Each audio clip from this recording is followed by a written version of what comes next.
Doctor Mohan Varghese, ദേശീയ രാഷ്ട്രീയത്തിലേക്ക് പോകുകയാണെങ്കിൽ നീറ്റ് പരീക്ഷാ ക്രമക്കേടിനെതിരായി നടന്ന പ്രക്ഷോഭത്തിൽ വിദ്യാർത്ഥികൾക്ക് നേരെ നടന്ന പോലീസ് അതിക്രമത്തിൽ കേന്ദ്ര ആഭ്യന്തരമന്ത്രി അമിത്ഷായുടെ പ്രസ്താവന ആവശ്യപ്പെട്ട് പ്രതിപക്ഷം തുടർച്ചയായി പാർലമെന്റ് സ്തംഭിപ്പിച്ചുകൊണ്ടിരിക്കുന്നു. അയോധ്യ രാമക്ഷേത്രത്തിലെ സംഭാവന തട്ടിപ്പ് ആരോപണത്തിൽ കേന്ദ്ര സർക്കാരിനെതിരെ രൂക്ഷമായ പ്രതിഷേധമാണ് പ്രതിപക്ഷം ഉയർത്തിക്കൊണ്ടിരിക്കുന്നത്. അമിത്ഷാ പാർലമെന്റിൽ പോലും വരുന്നില്ല. മോദി ഇൻസ്റ്റാ വീഡിയോയുമായി എത്തിക്കൊണ്ടിരിക്കുന്നു. പക്ഷേ പ്രധാനമന്ത്രിയുടെ ആ തന്ത്രങ്ങൾ നേരത്തെ പോലെ ഏൽക്കുന്നുമില്ല. മോദി സർക്കാർ മുൻപെങ്ങുമില്ലാത്ത ഒരു പ്രതിസന്ധി അഭിമുഖീകരിക്കുകയാണോ? അതാണ് ചോദ്യം. 12 വർഷം തുടർന്ന മോഡി സർക്കാർ 13ാം വർഷത്തിലേക്ക് പ്രവേശിക്കുമ്പോൾ ഇദം പ്രഥമമായി വലിയ രീതിയിലുള്ള സമ്മർദ്ദമാണ് മൾട്ടിപ്പിൾ കേന്ദ്രങ്ങളിൽ നിന്ന് വരുന്നത്. രാഷ്ട്രീയ കക്ഷികളിൽ നിന്ന് മാത്രമല്ല, യൂത്ത് ഓർഗനൈസേഷൻസിൽ നിന്ന് പോലും വലിയ രീതിയിലുള്ള റെസിസ്റ്റൻസ് സംഭവിക്കുന്നു. ഇമ്മീഡിയറ്റ്ലി മോഡി സർക്കാരിന് യാതൊരു ഭീഷണിയും ഇല്ല എന്ന് ആമുഖമായി പറഞ്ഞുകൊള്ളട്ടെ. They have the numbers. ലോക്സഭയിൽ ഇപ്പോഴും നല്ല ഭൂരിപക്ഷമുണ്ട്, കംഫർട്ടബിൾ മെജോറിറ്റി ഉണ്ട്. കൂടുതൽ പാർട്ടികൾ അല്ലെങ്കിൽ പാർട്ടികളിൽ നിന്നും പിളർന്നു മാറിയ വിഭാഗം, തൃണമൂലിലെ 20 MP ഉൾപ്പെടെ അവരുടെയൊക്കെ പിന്തുണ കേന്ദ്ര സർക്കാരിന് അഡീഷണലായി ലഭിക്കുന്നു. ഒരുപക്ഷെ 3/2 ഭൂരിപക്ഷം ലോക്സഭയിൽ നേടിയെടുക്കുകയും ചെയ്യാം. പക്ഷേ അതിനർത്ഥം ക്രെഡിബിലിറ്റി നിലനിർത്താൻ കഴിയുന്നുണ്ട് എന്നല്ല. ഇതുവരെ ഒരു ചിന്തയുണ്ടായിരുന്നു, മോദി അമിത്ഷാ ഡ്യുവോ അല്ലെങ്കിൽ ദ്വയത്തിന് എല്ലാ പ്രതിസന്ധികളെയും തരണം ചെയ്ത് സുഗമമായി മുന്നേറാം. പല പ്രക്ഷോഭങ്ങൾ കണ്ടല്ലോ കഴിഞ്ഞ 12 വർഷത്തിനുള്ളിൽ. എത്രയോ പ്രക്ഷോഭങ്ങളാണ് കണ്ടത്. ഓരോ പ്രക്ഷോഭത്തെയും നേരിട്ട രീതി, സർജിക്കൽ പ്രൊസിഷൻസോടുകൂടി BJPയും NDA മുന്നണിയും പ്രധാനമന്ത്രിയും ആഭ്യന്തരമന്ത്രി അമിത്ഷായും ചേർന്നുകൊണ്ട് വിജയകരമായി എല്ലാ കൂട്ടുംകാറ്റുകളെയും അതിജീവിച്ചു. പക്ഷേ ആദ്യമായിട്ട് കർഷക സമരത്തിന് വേണമെങ്കിൽ അതിനെ മാറ്റി നിർത്താം. കർഷക സമരത്തിന് പിന്നിൽ മറ്റു പല കാരണങ്ങളാണ്. അത് അവസാനിച്ചതിന് പിന്നിൽ ഈ സമ്മർദ്ദം മാത്രമായിരുന്നില്ല. അത് ഒരു സ്റ്റേജിൽ മുകളിലോട്ട് പോകുന്നത് BJPക്ക് അത്ര ഗുണകരമല്ല എന്ന് കണ്ടുകൊണ്ടാണ്, ഇമേജാണ്. വിദേശ രാജ്യങ്ങളുടെ സമ്മർദ്ദത്തിന് പിന്നിൽ ഫാം ലോ, അതിന് പിന്നിൽ അടിപതർന്നു എന്ന ഒരു സങ്കല്പം അത്ര നല്ലതല്ല. അത് മാത്രമല്ല, RSSനുള്ളിൽ നിന്ന് തന്നെ അല്ലെങ്കിൽ പരിവാർ സംഘടനകളിൽ പലതും ഉറപ്പായി അതോടൊപ്പമല്ല എന്ന് ബോധ്യപ്പെട്ടതുകൊണ്ടാണ് അവസാനം കർഷക സമരം വിജയത്തിലെത്തുന്നതും, അതായത് ഫാം ബില്ലുകൾ പിൻവലിക്കേണ്ടി വരുന്നു. മറ്റ് സമരങ്ങളെല്ലാം തന്നെ ഒന്നുകിൽ അടിച്ചമർത്തപ്പെട്ടു, അല്ലെങ്കിൽ പിരിഞ്ഞു പോകാൻ വിധിക്കപ്പെട്ടു, അല്ലെങ്കിൽ അത് ഫിസിൽ ഔട്ട് ചെയ്യപ്പെട്ടു. ഇപ്പോൾ കോക്രോച്ചുകൾ തുടങ്ങി വെച്ചതും, അവസാനിപ്പിച്ചതെന്ന് പറയുന്നില്ല, തുടങ്ങി വെച്ചതും പ്രതിപക്ഷ കക്ഷികൾ ഏറ്റെടുത്തതുമായ ഒരു റെസിസ്റ്റൻസ് ഉണ്ട്. ഇത് അടുത്ത 3 വർഷത്തെ ഇന്ത്യയുടെ രാഷ്ട്രീയ ചിത്രമായിരിക്കും ഇപ്പോൾ ഏറ്റെടുത്തിരിക്കുന്ന ഈ റെസിസ്റ്റൻസ്. ഇത് മൾട്ടി ഡയമെൻഷണൽ ഒരു റെസിസ്റ്റൻസ് ആണ്. അതിൻ്റെ കുന്തമുനയായി പ്രവർത്തിക്കുന്നത് യുവജനങ്ങളാണ്. ആരാണോ BJPയെയും നരേന്ദ്രമോദിയെയും അധികാരത്തിലെത്തിച്ചത്, അതേ ശക്തികൾ തന്നെയാണ് ഇവിടെ കാറ്റലിസ്റ്റായി പ്രവർത്തിക്കുന്നത്. യുവാക്കളെല്ലാം മോദിക്കെതിരായി എന്നല്ല ഞാൻ പറഞ്ഞു വരുന്നത്. പക്ഷേ മോദി ഇന്ന് ട്രെൻഡിങ് അല്ല, മോദി ഇന്ന് തരംഗമല്ല. മോദിയുടെ പിന്നിൽ നിഴലായി നിൽക്കുന്ന അമിത്ഷായെ പൂർണ്ണമായി വില്ലനാക്കി ചിത്രീകരിക്കുന്ന റീലുകളാണ് ജൈവികമായി പല രീതിയിലും വരുന്നത്. ഇതൊരു പ്രതിപക്ഷത്തിന് അതിനുള്ള കപ്പാസിറ്റി ഒന്നുമില്ല. ഈ ആർട്ടിഫിഷ്യലായി വലിയ രീതിയിൽ സംഘടിപ്പിച്ച് അമിത്ഷായുടെ ഇമേജിനെ കളയാൻ തക്ക, അങ്ങനെയാണെങ്കിൽ എത്രയോ കാലം, അങ്ങനെയാണെങ്കിൽ ഗുജറാത്ത് കലാപം സമയത്ത് അമിത്ഷായെ എത്രയോ രീതിയിലാണ് വില്ലനായി ചിത്രീകരിച്ചത്. ഏതാണ്ട് ഗുജറാത്ത് കലാപവുമായി ബന്ധപ്പെട്ട എല്ലാ അടിച്ചമർത്തലിൻ്റെ പിന്നിലും അമിത്ഷായുടെ കുശാഗ്ര ബുദ്ധിയും വലിയ രീതിയിലുള്ള തന്ത്രപരമായ നീക്കങ്ങളുമായിരുന്നു കാരണം എന്നാണല്ലോ പ്രതിപക്ഷത്തിൻ്റെ ആരോപണം. ആരെങ്കിലും ആ രീതിയിൽ ചെവിക്കൊണ്ടോ? അവിടെ BJPയുടെ രക്ഷയ്ക്കെത്തിയത് ഭൂരിപക്ഷ മതത്തിൻ്റെ ഒരു തലോടലാണ്. വർഗീയത എന്ന് മാത്രം പറയാനാവില്ല. ഭൂരിപക്ഷ വിഭാഗങ്ങളെ കോൺഫിഡൻസിലെടുത്ത് നിർത്താൻ അമിത്ഷായ്ക്കും നരേന്ദ്രമോദിക്കും ചരിത്രപരമായി കഴിഞ്ഞു. ജെൻസി പ്രക്ഷോഭത്തിൽ അങ്ങനെയല്ല, CJP വിഷയത്തിൽ അങ്ങനെയല്ല. കുട്ടികൾക്ക് നേരെ നടത്തിയ ബലപ്രയോഗത്തിൽ ജാതിയും മതവും ലിംഗം പോലും പ്രസക്തമായിരുന്നില്ല. അവിടെ തന്ത്രങ്ങൾ പാളിപ്പോയി ആശാനെ പാളി. ലാത്തി ഉപയോഗിക്കുമ്പോൾ നിയതമായ ചില മാർഗങ്ങളുണ്ടല്ലോ, ലാത്തി പ്രയോഗം നടത്താം. ഇനി പെല്ലറ്റ് ഗൺ ഉപയോഗിക്കാൻ ഉത്തരവ് കൊടുക്കാം, മാജിസ്ട്രേറ്റ് തലത്തിലുള്ള ഉത്തരവുണ്ടാവാം, ഉപയോഗിക്കപ്പെട്ടേക്കാം. കാര്യങ്ങൾ കൈവിട്ടു പോകുന്നു എങ്കിൽ പരിമിതമായ ബലപ്രയോഗം, കാൽമുട്ടിന് താഴേക്ക് വേണമെങ്കിൽ അത് ഉപയോഗിക്കാം. അങ്ങനെയല്ലല്ലോ. ജീവിക്കുന്ന ചിത്രങ്ങൾ എന്താണ്?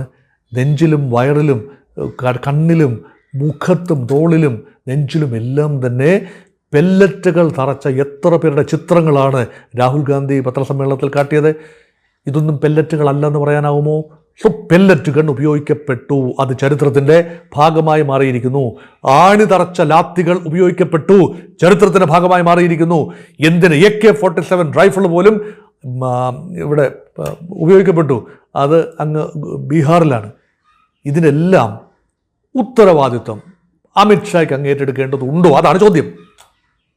ഇത് അമിത്ഷാ നേരിട്ടാണ് ഇതിനുള്ള ഉത്തരവ് കൊടുത്തത് എന്ന് രാഹുൽ ഗാന്ധി ലോക്സഭയിൽ നിന്നുകൊണ്ട് വിളിച്ചു പറഞ്ഞു. അതിന് തെളിവായി അദ്ദേഹം പറയുന്നത് അമിത്ഷാ ആരോടോ ഫോണിൽ സംസാരിക്കുന്നതും ഉത്തരവ് കൊടുക്കുന്നതും താൻ തൻ്റെ സ്വന്തം ചെവി കൊണ്ട് കേട്ടു, സ്വന്തം കണ്ണുകൊണ്ട് കണ്ടു എന്നാണ്. അതൊക്കെ നമുക്ക് ഭാഗികമായി മാത്രമേ വിശ്വസിക്കാൻ പറ്റൂ. രാഹുൽ ഗാന്ധി പറഞ്ഞതുകൊണ്ട് മാത്രം അത് സത്യമാണ് എന്നൊന്നും കരുതാൻ ഞാനാളല്ല. പക്ഷേ സംഭവിച്ചതാണ്. ഡൽഹി പോലീസ് അല്ലെങ്കിൽ ക്രമസമാധാനത്തിന് ചുമതലയുള്ള ആളുകൾ, റാപ്പിഡ് ആക്ഷൻ ഫോഴ്സ് ഉൾപ്പെടെ ഏതെങ്കിലും നീക്കം ഇതുപോലെ നടത്തിയിട്ടുണ്ട് എങ്കിൽ ആത്യന്തികമായി അമിത്ഷായുടെ അറിവുണ്ടായിരുന്നു. അമിത്ഷാ കൽപ്പന കൊടുത്തു എന്നല്ല, ബലപ്രയോഗത്തെക്കുറിച്ച് പൂർണ്ണമായ റിപ്പോർട്ടുകൾ അദ്ദേഹത്തിൻ്റെ കൈവശമുണ്ട്. അത് ആരുടെ ഓർഡറിലാണ്? അത്രയും ഉന്നത തലത്തിലുള്ള ഒരു ഓർഡർ സംഭവിച്ചില്ല എങ്കിൽ താഴെ തട്ടിലുള്ള ഓഫീസേഴ്സ് ആരും തന്നെ അങ്ങനെയുള്ള നടപടിക്ക് മുതിരില്ല. മഫ്തി വേഷത്തിൽ പോലീസുകാർ രംഗത്ത് വന്നത് എന്തിന്? ഉത്തരം പറയേണ്ടതുണ്ട്. കേന്ദ്ര ആഭ്യന്തരമന്ത്രി ഉത്തരം പറഞ്ഞെങ്കിലേ പറ്റൂ. പോലീസ് സേനയുമായി യാതൊരു ബന്ധവുമില്ലാത്ത പലതരത്തിലുള്ള ആളുകൾ പ്രക്ഷോഭകരെ അടിച്ചമർത്താനായി ഇതിനുള്ളിൽ കടന്നു കയറിയത് ആരുടെ താല്പര്യപ്രകാരം? അല്ലെങ്കിൽ അവർ അറിഞ്ഞില്ല എന്ന് പറഞ്ഞാൽ അമിത്ഷായ്ക്ക് വലിയ മോശമാണ്. അമിത്ഷാ അറിഞ്ഞില്ല എന്ന് പറഞ്ഞാൽ താൻ സുരക്ഷാ ചുമതലയുള്ള മന്ത്രിയാണ്, ആഭ്യന്തരമന്ത്രിയാണ്, ക്രമസമാധാനത്തിന് രാജ്യവ്യാപകമായി ക്രമസമാധാനത്തിന് ചുമതലയുള്ള മന്ത്രിയാണ്. പ്രത്യേകിച്ച് ഡൽഹി അർദ്ധകേന്ദ്ര ഭരണ പ്രദേശം എന്ന നിലയിൽ പൂർണ്ണമായ അർത്ഥത്തിൽ സംസ്ഥാനമല്ലല്ലോ. അപ്പോൾ അവിടെ കേന്ദ്ര ആഭ്യന്തരമന്ത്രിയുടെ കൽപ്പനയ്ക്കാണ് അവിടെ പ്രാധാന്യം, ഡൽഹി പോലീസ് എന്നതിനേക്കാൾ ഉപരിയായി. അവിടെയാണ് അമിത്ഷായ്ക്ക് അഗ്നിശുദ്ധി വരുത്തേണ്ട ആവശ്യമുണ്ട്. ഇല്ല എന്ന് ചിന്തിക്കുന്നവരുമുണ്ട്. അവർ പറയുന്നു ഇതൊക്കെ സ്വാഭാവികമായി നടക്കുന്ന കാര്യങ്ങളല്ലേ, അതിന് ഓരോ വെടിവെപ്പിനും ഓരോ ലാത്തിചാർജിനും കേന്ദ്ര ആഭ്യന്തരമന്ത്രി പാർലമെൻറ്റിൽ വന്ന് ഉത്തരം പറയണം. അതും ഇതുമായി ബന്ധമില്ലാത്ത ഒരു ചർച്ചയാണ് നടക്കുന്നത്. എങ്ങനെ അതിനുമായിട്ട് ബന്ധമുണ്ടാകും? ഇത് വിദ്യാഭ്യാസ റിഫോംസിനെ കുറിച്ചല്ലേ, പരീക്ഷാ നടത്തിപ്പ് സുതാര്യമാക്കുന്നതിനെക്കുറിച്ചല്ലേ, അതുമായി ബന്ധപ്പെട്ട ശിക്ഷാവിധികളെക്കുറിച്ചല്ലേ? അതിൻ്റെ പ്രക്ഷോഭത്തിൻ്റെ ലാത്തിയടി, അതിനുള്ള ഉത്തരം ഇതിനകത്തല്ല, അത് വേറെ ചർച്ച ചെയ്യേണ്ടതാണ്. അതിനുള്ള ചർച്ചയ്ക്ക് അനുവാദം കിട്ടില്ല എന്നുള്ള മറ്റൊരു കാര്യം. അതുകൊണ്ട് ഈ പ്രമേയത്തിനോടൊപ്പം, ഈ ബില്ല് അവതരണത്തോടൊപ്പം ബില്ലിന്മേലുള്ള ലോക്സഭയിലും രാജ്യസഭയിലുമുള്ള ചർച്ചകളിൽ ഏറ്റവും അധികം മുഴങ്ങിക്കേട്ട പേര് അമിത്ഷായുടെ പേരാണ്, നരേന്ദ്രമോദിയുടെ പേരല്ല, അമിത്ഷായുടെ പേരാണ്. ധർമ്മേന്ദ്ര പ്രധാൻ രാജി കഴിഞ്ഞതോടെ ആ വിഷയം അവസാനിച്ചു. പുതിയ വിദ്യാഭ്യാസ മന്ത്രി, ആ വിദ്യാഭ്യാസ മന്ത്രി വർഗീയ പരാമർശങ്ങൾ നടത്തിയോ, ഗുജറാത്ത് കലാപത്തെക്കുറിച്ച് അദ്ദേഹം നടത്തിയ ചില നിരീക്ഷണങ്ങൾ, അതെല്ലാം തന്നെ ഒരു പക്ഷേ അൺസേവറി റിമാർക്സായി ഒരു പക്ഷേ പ്രതിപക്ഷം പറയാം. പക്ഷേ പ്രതിപക്ഷത്തിന് പ്രഹ്ലാദ് ജോഷിക്കെതിരെ നീങ്ങാനാവില്ലല്ലോ. പ്രധാനമന്ത്രിയുടെ പ്രോഗറ്റീവ് അല്ലേ ആരെയാണ് വിദ്യാഭ്യാസ മന്ത്രി ആക്കേണ്ടത് എന്നത്. അതുകൊണ്ട് അതിന് പ്രഹ്ലാദ് ജോഷിയുടെ ജാതകമൊക്കെ നോക്കി അദ്ദേഹത്തിനെതിരെ മാത്രം തിരിച്ചിട്ട് കാര്യമില്ല. അപ്പോൾ പിന്നെ അമിത്ഷായാണ് വിപ്പിംഗ് ബോയ്. ഇനി അടുത്ത 3 വർഷം എനിക്ക് തോന്നുന്നത് പ്രതിപക്ഷത്തിൻ്റെ തന്ത്രം അങ്ങനെ ആയിരിക്കുന്നു. ഇവിടെ യുവ മനസ്സുകളിലും പ്രത്യേകിച്ച് ഈ പ്രക്ഷോഭകാരികൾ വിജയിച്ചു വരണം, കോക്രോച്ച് ജനതാ പാർട്ടിയുടെ സമരം പോരാട്ടങ്ങൾ വിജയിച്ചു വരണം എന്നാഗ്രഹിക്കുന്ന ഒരു പുതിയ വിഭാഗം ഭാരതത്തിൽ ഉദയം ചെയ്തിരിക്കുന്നു. അത് നല്ലതാണോ മോശമാണോ എന്ന് പറയാൻ ആയിട്ടില്ല. അവിടെ രാജ്യവിരുദ്ധ ശക്തികൾ അതിനകത്ത് നുഴഞ്ഞു കയറാൻ ശ്രമം നടത്തുമോ, അതോ ആ ശ്രമത്തെ ചെറുക്കാനുള്ള കപ്പാസിറ്റി ഗവൺമെൻറ്റിനുണ്ട്, അതുകൊണ്ട് ഞങ്ങൾ നോക്കിക്കൊള്ളാം എന്നാണോ അറിയില്ല. അത് നമ്മളിനി വരാൻ പോകുന്ന കാര്യങ്ങളാണ്. അത് ഭാവി പ്രവചിക്കാൻ ഒരിക്കലും ഞാൻ താല്പര്യപ്പെടുന്നില്ല. പക്ഷേ ഇന്ന് നിലവിലുള്ള വിഷയങ്ങൾ തന്നെയാണ്. അവിടെ CJP വിവിധ രൂപത്തിൽ ഈ മെറ്റമോർഫോസിസിന് വിധേയമാവുകയാണ്. ഒരു പാർട്ടിയല്ലത്, ഒരു സാമൂഹ്യ മാധ്യമ കൂട്ടായ്മ, വാട്സപ്പ് പേജ് എന്ന് പറയുന്ന പോലെ ഒരു ഇൻസ്റ്റഗ്രാമിലെ ഒരു കൂട്ടായ്മ, സമാന മനസ്കരായ ആളുകളുടെ ഒരു കൂട്ടായ്മ. അതേ ആളുകൾക്ക് മറ്റു താല്പര്യങ്ങളും ഉണ്ടാവാം, മൾട്ടിപ്പിൾ താല്പര്യങ്ങളും ഉണ്ടാവാം. അതുകൊണ്ടാണ് ഇത് മ്യൂട്ടേഷന് വിധേയമാവുന്നു, രൂപാന്തരം സംഭവിക്കുന്നു. കോക്രോച്ചുകൾ നാളെ മറ്റൊരു പേരിലായിരിക്കും അറിയപ്പെടുന്നത്. ഒരുപക്ഷെ കോക്രോച്ച് ജനതാ പാർട്ടി എന്ന പേര് ഉണ്ടാവില്ല നാളുകളിൽ. ഇതേ ആശയമാണ്.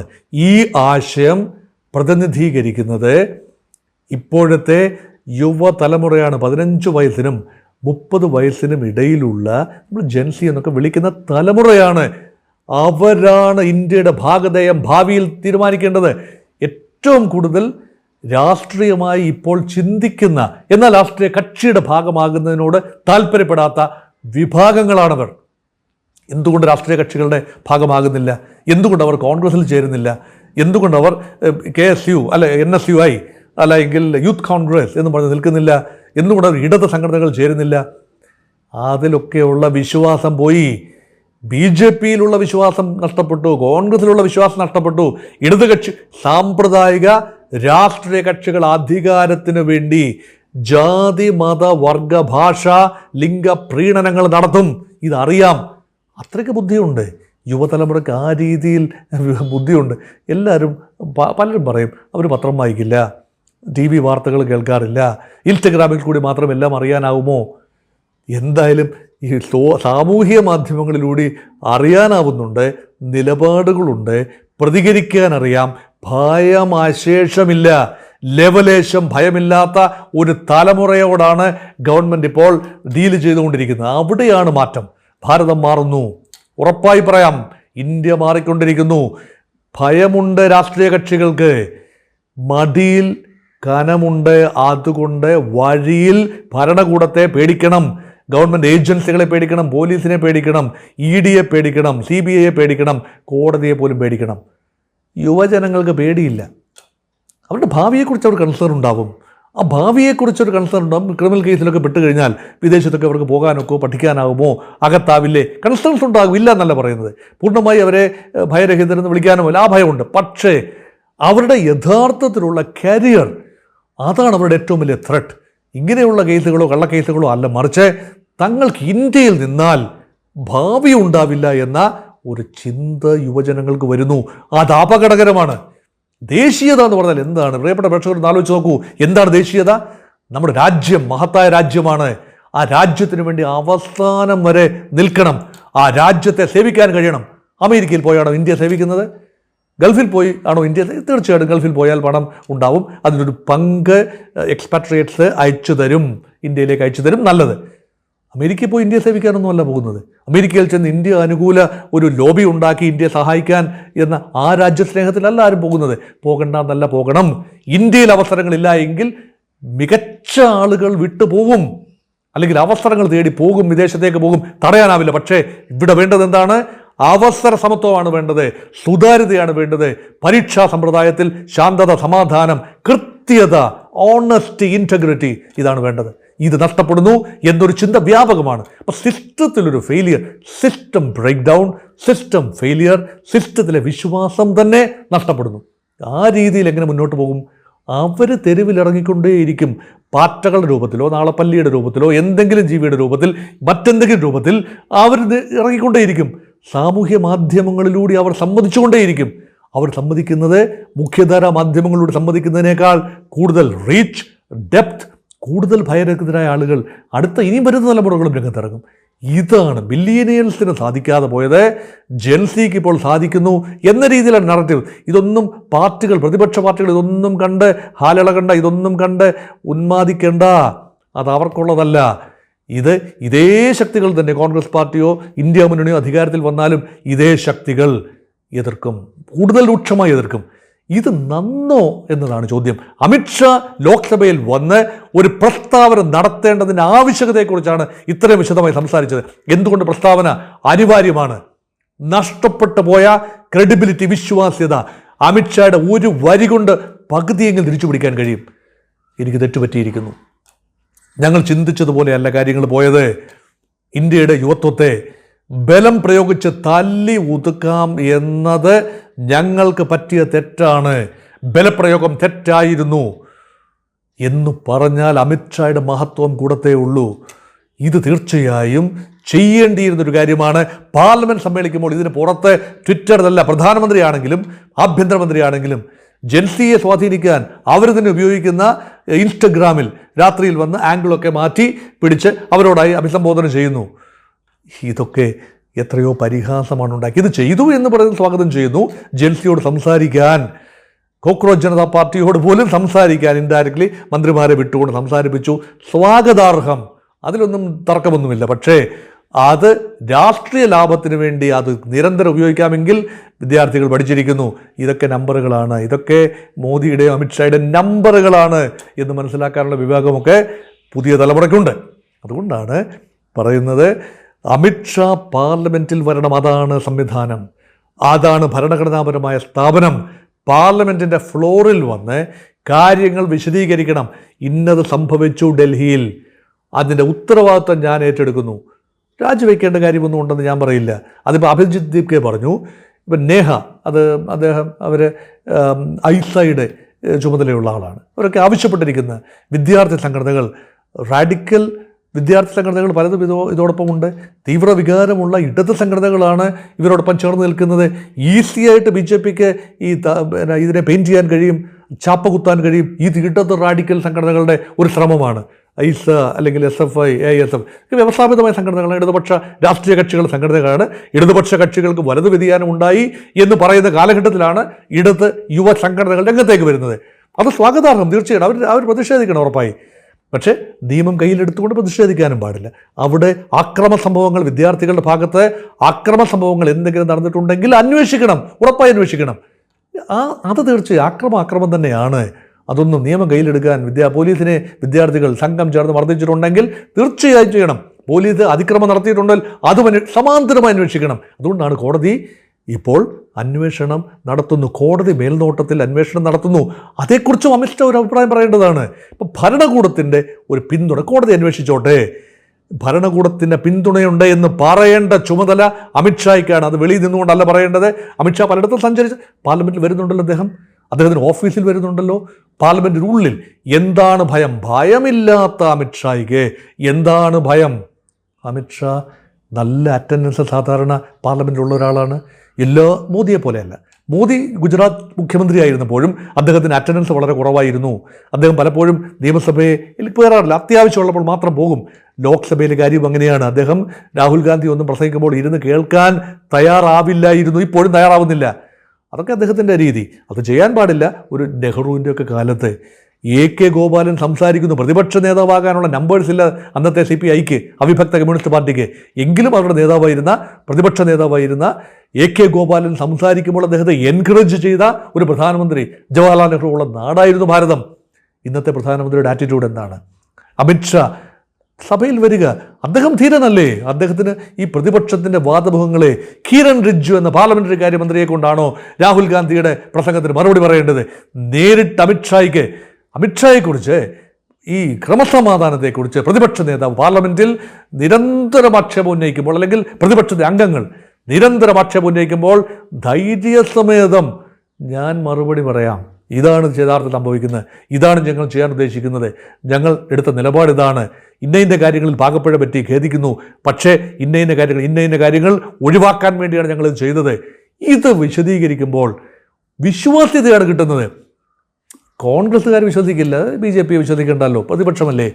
യുവജനങ്ങൾക്ക് വിശ്വാസ്യത ഉണ്ടാവും. പക്ഷേ ആ വിശ്വാസ്യത അനുദിനം അമിത്ഷാ പാർലമെൻറ്റിനെ ഇവേഡ് ചെയ്യുന്നു. ആദ്യമായിട്ടാണ് സംഭവിക്കുന്നത്. പാർലമെൻറ്റിനെ ഇവേഡ് ചെയ്യുന്നു. മോദി ഇവേഡ് ചെയ്തല്ലോ, മണിപ്പൂർ വിഷയത്തിൽ ഇവേഡ് ചെയ്ത് ഹാജരാകാതെ അവസാനം ഒരു വർഷം മാറി നിന്നതിന് ശേഷം അവസാനം വന്ന് അവിശ്വാസ പ്രമേയ ചർച്ചയൊക്കെ വന്നപ്പോൾ മറുപടി പറഞ്ഞു. ഒരു നെടുങ്കൻ പ്രസംഗം പറഞ്ഞതിന് ശേഷം അദ്ദേഹം ഒരു വരി മണിപ്പൂരിനെ കുറിച്ചൊന്ന് പരാമർശിച്ച് ഔപചാരികമായി അവസാനിപ്പിച്ചു. മണിപ്പൂർ ജനത മറുപടി കൊടുത്തില്ലേ? അവിടുത്തെ 2 സീറ്റുകളും, ഇന്നർ ആൻഡ് ഔട്ടർ മണിപ്പൂർ 2 സീറ്റുകളും കോൺഗ്രസ് പാർട്ടിയല്ലേ ജയിച്ചത്? BJP ഭരിക്കുന്ന സംസ്ഥാനമാണെന്ന് ഓർക്കണം. അപ്പോൾ ഇവിടൊക്കെ ഈ യഥാർത്ഥത്തിൽ ഈ മാറി നിൽക്കുന്ന മൗനം വിദ്വാന ഭൂഷണം, അതിൻ്റെ ബാക്കി ഒന്നുകൂടി ഉണ്ടല്ലോ. അതാണ് രാഹുൽ ഗാന്ധി പൂരിപ്പിക്കാൻ ശ്രമിച്ചത്. ഒരു വിദ്യാർത്ഥി അദ്ദേഹത്തോട് വന്ന് പറയുന്നു, 3 തരം ആൾക്കാരാണ് ഈ ലോകത്തുള്ളത്. ഒരു വിഭാഗം ആൾക്കാർ വിദ്യാർത്ഥികളാണ്, അവരെല്ലാം പഠിക്കുന്നു, അവരെല്ലാം മനസ്സിലാക്കുന്നു, അവരുടെ ഇടയിൽ കർഷകരുണ്ട്, അവരുടെ ഇടയിൽ പല ഫങ്ഷണൽ ഗ്രൂപ്പുകളുണ്ട്, പക്ഷേ അവർ പഠിക്കാൻ ആഗ്രഹിക്കുന്നവരെ വിദ്യാർത്ഥികളെന്ന് വിളിക്കുന്നു. രണ്ടാമത്തെ ഒരു വിഭാഗമുണ്ട്, അവരെല്ലാം അറിയാമെന്ന് കരുതിയിരിക്കുന്നു. അവർ പൊട്ടന്മാരാണ് യഥാർത്ഥത്തിൽ, അവർക്കൊന്നും അറിയില്ല. ഒട്ടകപക്ഷി തല മണ്ണിൽ പൂഴ്ത്തി നിന്ന് ഞാനൊന്നും അറിയണ്ട എന്ന് പറഞ്ഞിരിക്കുന്നവരാണ്. ആ ഗണത്തിലാണ് അമിത്ഷായെ പെടുക്കുന്നത്. അമിത്ഷായെ തന്നെയാണ് രാഹുൽ ഗാന്ധി ബുദ്ധിഹീനൻ എന്ന് വിളിച്ചത്, ഇൻഡയറക്ട്ലി, സറോഗേറ്റ് മെത്തേഡിൽ. അതിനൊക്കെ തിരിച്ചു വന്ന് മറുപടി രാഹുൽ ഗാന്ധിക്ക് ഉരുളെ കുപ്പേരി പോലെ പറഞ്ഞു കൊടുക്കേണ്ടതാണ്, പറയേണ്ടതാണ്. അതുണ്ടായില്ല. മൂന്നാമതൊരു വിഭാഗമുണ്ട്, അന്ധം ഭക്തന്മാർ. അന്ധമായി ചില ഘടനകളെ അങ്ങ് വിശ്വസിക്കുന്ന ആളുകളാണ്. അവർ ദേശീയ ജനാധിപത്യ സഖ്യത്തെയോ BJPയോ മോദിയെയോ അമിത്ഷായോ അന്ധമായി വിശ്വസിക്കുന്നവരെ കുറിച്ചാണ് രാഹുൽ ഗാന്ധി ആ പരാമർശം നടത്തിയത്. ഈ 3 ഇത് സഭാരേഖകളിൽ നീക്കം ചെയ്യണം എന്നൊക്കെ പറഞ്ഞുകൊണ്ട് വലിയ രീതിയിൽ പ്രക്ഷോഭം നടത്തിയതൊക്കെ നമ്മൾ കഴിഞ്ഞ ആഴ്ചത്തെ ഈ രോമാഞ്ചജനകമായ പോരാട്ടങ്ങൾ എന്ന് വിശേഷിപ്പിക്കാവുന്ന അവിടെ നമ്മൾ കണ്ടതാണ്. അപ്പോൾ രാഹുൽ ഗാന്ധിയെ പപ്പു എന്ന് വിളിച്ചിട്ട് കാര്യമുണ്ടോ? രാഹുൽ ഗാന്ധിക്കും മാർക്കറ്റ് ഇതിനകത്ത് നല്ല നേട്ടം ഉണ്ടാക്കിയ ഒരാൾ രാഹുൽ ഗാന്ധിയാണ്. പ്രിയങ്ക ഗാന്ധി നന്നായി കയ്യടി വാങ്ങി. ലോക്സഭയിലെ ചർച്ചയിൽ പ്രിയങ്ക ഗാന്ധി നന്നായി കയ്യടി വാങ്ങി, രാഹുൽ ഗാന്ധിയും കയ്യടി വാങ്ങി. എതിർക്കാനുള്ളവരെന്നും എതിർത്തുകൊണ്ടിരിക്കും. അവരൊന്നും ചെയ്തത് പൂർണ്ണമായി അവരങ്ങ് ഒരു സംവിധാനത്തെ പിടിച്ചു കെട്ടിയെന്നൊന്നും പറയാൻ ഞാൻ ആളല്ല. ഞാൻ അന്ധമായി കോൺഗ്രസ് പാർട്ടിയോ രാഹുൽ ഗാന്ധിയോ പിന്തുണയ്ക്കുന്ന ആളുമല്ല. അതുകൊണ്ടാണ് അങ്ങനെ പറയുന്നത്. പക്ഷേ ഒരു കാര്യം ഉറപ്പാണ്, ഇന്ത്യ മാറി ചിന്തിക്കുന്നു. പ്രതിപക്ഷത്തിൻ്റെ കയ്യിലൊന്നുമല്ല ഇപ്പം കാര്യങ്ങൾ യുവാക്കളുടെ കയ്യിലാണ് എന്ന് ഒരിക്കൽ കൂടി ഓർമ്മിപ്പിച്ചുകൊണ്ട് അമിത്ഷാ മാറി നിൽക്കുന്നത് ആത്യന്തികമായി ദോഷം ചെയ്യുന്നത് സംഘപരിവാറിന് തന്നെയാണ്, BJPക്ക് തന്നെയാണ്, കേന്ദ്ര സർക്കാരിന് തന്നെയാണ്. വിശ്വാസ്യതയാണ് തകരുന്നത്. കർഷകരുടെ വിശ്വാസം തകർന്നത് പോലല്ല. ഏതെങ്കിലും മതത്തിൻ്റെ അടിസ്ഥാനത്തിൽ മാത്രം നേടിയെടുക്കാവുന്ന ഒന്നല്ല തുടർ ഭരണം. ഇനിയിപ്പോൾ ജെൻസി പറയുന്നത് കേൾക്കേണ്ടി വരും. മതമാണ് അവരേറ്റവും അധികം ഇപ്പോൾ ജെൻസി ഞങ്ങളിലില്ല മതം എന്നാണ് പറയുന്നത്. അവരിൽ പലതരത്തിലുള്ള ജാതികളുണ്ട്, പല മതങ്ങളുണ്ട്. ഒരിക്കൽ കൂടി ഇന്ത്യ സംസാരിക്കുന്നു യുവജനങ്ങളിലൂടെ. അവർ ആക്രമണം നടത്തുന്നെങ്കിൽ എതിർക്കണം. രാജ്യദ്രോഹ ശക്തികൾക്ക് അവരുടെ ഇടയിൽ കടന്നു വരാൻ അവസരം കൊടുക്കരുത്. പക്ഷെ അവർ ജാതിക്കും മതത്തിനും ഭാഷയ്ക്കും വർണ്ണത്തിനും ഈവൻ സാമ്പത്തിക ക്രമങ്ങൾക്കും ബദലായി ഉപരിയായി ചിന്തിക്കാൻ ഇന്ത്യൻ ജനത, യുവാക്കൾ മുന്നോട്ട് വരുന്നു. അവർ നിശ്ചയിക്കുന്ന ഒരു രാഷ്ട്രീയ പ്രക്രിയ നാളുകളിൽ ഉണ്ടാകും എന്ന പ്രതീക്ഷയോടുകൂടി ഇന്ത്യയിൽ ഏറ്റവും മികച്ചവർക്ക് ഇന്ത്യയിൽ തുടരാനുള്ള അന്തരീക്ഷം ഗവൺമെൻറ് നിയമനിർമ്മാണത്തിലൂടെ ഉണ്ടാക്കട്ടെ എന്ന് ആഗ്രഹിച്ചുകൊണ്ട് ആശംസിച്ചുകൊണ്ട് അവസാനിപ്പിക്കുന്നു.